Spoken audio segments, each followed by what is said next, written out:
baby love. He was not dirty, really, but he looked like he'd been traveling. At his feet were piles of refuse. Not exactly trash, but nothing anyone else would likely want. He held a sign. It said, "Will work for food." After years of trying to have our own, 8 weeks earlier, we adopted a baby boy. Jeffrey was already making my life complete on this earth. He was such a sweet baby, and he had captured our hearts. Probably one indicator of this was that I had not even noticed that I had not fed my Taco Bell addiction for 8 weeks. I know it's not healthy, but it is what it is. I love Taco Bell. So that day, when Jeffrey was starting to show signs that he was ready for a nap, I decided to put him in the car seat. A car ride would rock him to sleep while I made a Taco Bell run. On the way, I looked in my wallet and I only had $5, but I thought, heck, it's Taco Bell. That'll be enough. As I was driving, I passed by a man on the street corner holding a sign that said, "Will work for food." I kept going, but as I went through the drive-thru at Taco Bell, I could not get him out of my mind. I took what was left, swung through Burger King, and got the most nutritious food I could find for the money I had.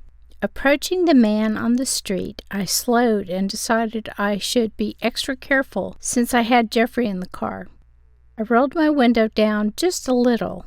I handed the man the food, and he looked at me with these eyes like none other I had ever seen. They were just crystal, almost transparent looking. I felt a little bit scared and also strangely comforted at the same time. It was a really different sensation. I kept thinking in my mind, "Who are you? Who are you?" When I passed the food through my slightly opened window, he thanked me. Then he asked, how old was my baby? I said, "He's 8 weeks old. We adopted him. He's been such a blessing to us." The man said, putting his hand on my window, "God will continue to bless you, and he will also bless Jeffrey." I drove away, but then I realized, wait, how did he know Jeffrey's name? I never mentioned it. He didn't have any even monograms. I quickly turned around and drove back. It had been about 3 minutes, but when I got back to that corner near 90th and 4th Street, he was gone. All of the refuse was gone. There was no sign that he'd ever been there. No man, no sign, no refuse.